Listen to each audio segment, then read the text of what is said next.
So ಇಲ್ಲಿ ಒಬ್ಬರು ಪ್ರಶ್ನೆ ಕೇಳಿದ್ದಾರೆ, ಗುರುಗಳೇ ನಮಸ್ಕಾರ. ಇಲ್ಲಿ ಪಾಂಡವರ ಪಟ್ಟಾಭಿಷೇಕ ಅಂದರೆ ಯುಧಿಷ್ಠಿರ ಪಟ್ಟಾಭಿಷೇಕ ಆದ ನಂತರದ ಪ್ರಶ್ನೆ ಇದು. ರಾಜನ ಜವಾಬ್ದಾರಿ ಕಮ್ಮಿ ಆಯ್ತಲ್ಲ, ಎಲ್ಲ ಇವ್ರುಗಳೇ ರಾಜ್ಯಭಾರ ಮಾಡೋ ಥರ ಇದೆ, ಯುಧಿಷ್ಠಿರ ರಾಜ್ಯಕ್ಕೆ ಅಂಟದೇ ಇರೋ ಥರ ಕಾಣ್ತಾ ಇದೆ. ಅಂದರೆ ಯುವರಾಜ ಈ ಅರ್ಜುನ ಯುದ್ಧ ಮಾಡೋಕ್ಕೆ ಈ ಥರದ್ದೆಲ್ಲ ಮಾಡಿದ್ಮೇಲೆ ಯುಧಿಷ್ಠಿರಗೆ ಏನು ಕೆಲಸನೇ ಇಲ್ವಲ್ಲ ಅನ್ನೋ ಥರ ಒಂದು ಆಗಿದೆಯಲ್ಲ ಅನ್ನೋದು ಅವ್ರ ಪ್ರಶ್ನೆ.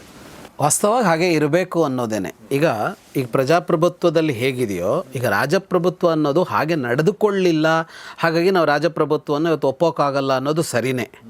ಆದರೆ ರಾಜಪ್ರಭುತ್ವದಲ್ಲೂ ನಾವೆಲ್ಲ ಕಲ್ಪನೆ ಮಾಡ್ಕೊಂಡಿದ್ದೀವಲ್ಲ, ಒಬ್ಬ ರಾಜ ಇರ್ತಿದ್ದ, ಸಿಂಹಾಸನದಲ್ಲಿ ಕೂರ್ತಿದ್ದ, ಅವನೇನೋ ತೀರ್ಮಾನ ತಗೋತಿದ್ದ. ರಾಜಪ್ರಭುತ್ವವನ್ನು ಹಾಗೆ ಹೇಳಿಲ್ಲ. ಅವನಿಗೆ ಜವಾಬ್ದಾರಿ ಹೊತ್ತವರೆಲ್ಲ ಬೇರೆ ಇರ್ತಾ ಇದ್ದರು. ಇವತ್ತು ಹೆಂಗೆ ಮಂತ್ರಿಮಂಡಲ ಸಭೆ ನಡೀತಾ ಇತ್ತೋ ಅವತ್ತೂ ನಡೀತಾ ಇತ್ತು. ಆ ಸಭೆಯಲ್ಲಿ ಬರ್ತಿತ್ತು, ಅದೆಲ್ಲದರ ಆಧಾರದ ಮೇಲೆ ತೀರ್ಮಾನ ಮಾಡಬೇಕಿತ್ತು. ಅವನು ಏಕೈಕ ತೀರ್ಮಾನ ಮಾಡುವಂತಿರಲಿಲ್ಲ, ಅಲ್ಲೂ ಬಹುಮತ ಇತ್ಯಾದಿಗಳು ಬರ್ತಾ ಇತ್ತು. ಆದರೆ ವಿಟೋ ಪವರ್ ಇತ್ತು ರಾಜನಿಗೆ, ಇವತ್ತು ಇರೋಲ್ಲ. ಅದು ಇರೋದೇ ಇಲ್ವಾ ಅಂದರೆ ಇವತ್ತು ಇದೆ. ಮುಖ್ಯಮಂತ್ರಿಗೆ, ಪ್ರಧಾನಮಂತ್ರಿಗೆ ಒಂದು ವಿಟೋ ಪವರ್ ಈಗಲೂ ಇರುತ್ತೆ. ಈಗ ಸಚಿವ ಸಭೆಯಲ್ಲಿ ಉಳಿದವರೆಲ್ಲ ವಿರೋಧ ಮಾಡಿದ ಮೇಲೆ ಅವನೊಂದು ಕಾಲು ತಗೋಬೋದು. ಅವನು ಆ ಹಕ್ಕು ಇನ್ನೂ ಜಾಸ್ತಿ ಇತ್ತು ರಾಜನಿಗೆ ಅನ್ನೋದು ಬಿಟ್ಟರೆ, ಉಳಿದಂತೆ ಅವತ್ತೂ ಎಲ್ಲ ಜವಾಬ್ದಾರಿಗಳು ಹಂಚಿಕೆಯಾಗಲೇಬೇಕು ಮತ್ತು ಅವರುಗಳು ಸಲಹೆ ಸೂಚನೆ ಅವರ ಅಧ್ಯಯನದ ಆಧಾರದ ಮೇಲೆ ತೀರ್ಮಾನ ತಗೋಬೇಕು ಅಂತಲೇ ಇದ್ದಿದ್ದು. ಅದೇ ಮಾದರಿ ಅದು. ಹಾಗಾಗಿ ನೀವು ಆದರ್ಶ ರಾಜಪ್ರಭುತ್ವ ಅನ್ನೋದು ಪ್ರಜಾಪ್ರಭುತ್ವಕ್ಕೆ ಹತ್ತಿರದಲ್ಲಿಯೇ ಇದೆ. 2-3 ಅಂಶ ಪ್ರಜಾಪ್ರಭುತ್ವಕ್ಕೂ ಅದಕ್ಕೂ ವ್ಯತ್ಯಾಸ ಇದೆ. ಏನು ಅಂದರೆ ಅಲ್ಲಿ ವಂಶ ಪಾರಂಪರ್ಯ ಇದೆ, ಪ್ರಜಾಪ್ರಭುತ್ವದಲ್ಲಿ ವಂಶ ಪಾರಂಪರ್ಯ ಇಲ್ಲ ಅನ್ನೋ ಮುಖ್ಯ ವಿಷಯಗಳನ್ನು ಹೊರತುಪಡಿಸಿದರೆ ಆಡಳಿತ ನಿರ್ವಹಣಾ ವಿಷಯದಲ್ಲಿ ಪ್ರಜಾಪ್ರಭುತ್ವ ಮತ್ತು ರಾಜಪ್ರಭುತ್ವಗಳು ಹತ್ತಿರದಲ್ಲೇ. ಆದರ್ಶ ರಾಜಪ್ರಭುತ್ವವನ್ನು ಹೇಳ್ತಾ ಇರೋದು ನಾನು. ಸರ್ವಾಧಿಕಾರಿಗಳಾಗ್ಬಿಟ್ರು ರಾಜರುಗಳು, ಅದು ಬೇರೆ. ಹೆಚ್ಚಿನ ರಾಜರುಗಳು ಸರ್ವಾಧಿಕಾರಿಗಳಾದರು, ಅದು ಬೇರೆ.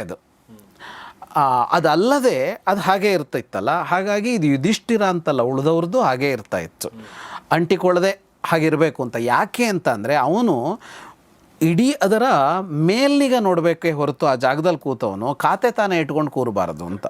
ಹಾಗಾಗಿ ಇವತ್ತೂ ಕೂಡ ಮಾದರಿ ಅಂದರೆ ಮುಖ್ಯ ಸ್ಥಾನದಲ್ಲಿದ್ದವ್ರ ಕೈಯಲ್ಲಿ ಖಾತೆ ಇರಬಾರ್ದು.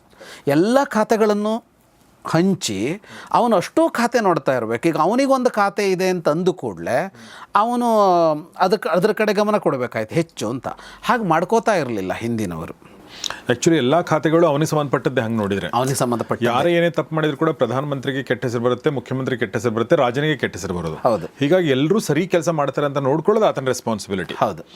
ಈತನ ಕೆಲಸ ಮಾಡೋದು. ಮತ್ತು ಅದ್ರ ಜೊತೆಗೆ ಸರ್, ಈ ಪ್ರಜಾಪ್ರಭುತ್ವದಲ್ಲೂ ನಾವು ಎಷ್ಟು ಚೆನ್ನಾಗಿ ಹೆಣೆದುಕೊಂಡಿದ್ದೀವಿ ಅಂದರೆ ಸರ್, ಈಗ ಒಂದು ಪಕ್ಷವನ್ನು ಆಯ್ಕೆ ಮಾಡಿದ ಮೇಲೆ, ಪಕ್ಷದ ಸಮೂಹವನ್ನು ಆಯ್ಕೆ ಮಾಡಿದ ಮೇಲೆ ರಾಜ್ಯಪಾಲರು ರಾಷ್ಟ್ರಪತಿಯೋ ಒಬ್ಬನಿಗೆ ಕೊಡ್ತಾ ಇರೋದು ಜವಾಬ್ದಾರಿಯನ್ನು. ಮಂತ್ರಿಮಂಡಲವನ್ನು ಅವನು ರಚಿಸಿಕೊಳ್ತಾನೆ ತನಗೆ ಸಹಾಯಕವಾಗಿ ಅಂತ. ಹಾಗಾಗಿ ನೀವು ಹೇಳಿದಾಗೆ ಅಷ್ಟೂ ಖಾತೆ ಅವನ ಕೈಯಲ್ಲೇ ಇದೆ, ಅದು ಯಾರ ಕೈಯಲ್ಲಿದ್ದರು. ಮತ್ತು ಯಾವುದೇ ಹಂತದಲ್ಲಿ ಅವನ ಆ ಖಾತೆ ವಾಪಸ್ ತಗೋಬೋದು, ಇನ್ನೊಂದು ಮಾಡ್ಬೋದು, ಏನು ಮಾಡೋಕ್ಕಾಗುತ್ತಲ್ಲ.